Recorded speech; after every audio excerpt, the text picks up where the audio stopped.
Kita mo, nasa barko ka na, pinili mo pang magtinda dito dyan sa tent lang. Parang abnormal, no? Kasi paulit-ulit na lang napapagod yung sarili ko, wala naman kinahahantungan. Relate po ba kayo, sir, na sa pagbabarko, magtatrabaho kayo ng 6 months, 8 months, tapos yung naiipon natin, magkaroon lang tayo ng bakasyon na 3 buwan, 4 na buwan, nauubos yung inipon natin ng 8 months at magpupursige na naman tayong bumalik ng barko. Kahit wala kang alam, basta determinado ka sa pagtatayo ng negosyo, pwede mo siyang simulan. Hindi ko po sila pinigilan.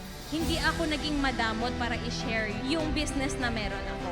So, hindi naman lahat na nagiging empleyado natin sa simula, sila yung nagiging empleyado sa dulo. So, kailangan tayo yung knowledgeable sa business na yon. Para iwan man tayo ng mga empleyado natin na yon, alam pa rin natin at pwede nating ipasa yung kaalaman na yon sa mga susunod na magiging empleyado natin. Umulan, umaraw, kahit po minsan wala kaming benta, chinaga ko lang kasi sabi ko one day itong negosyo ko lalaki to. Marami akong matutulungang empleyado.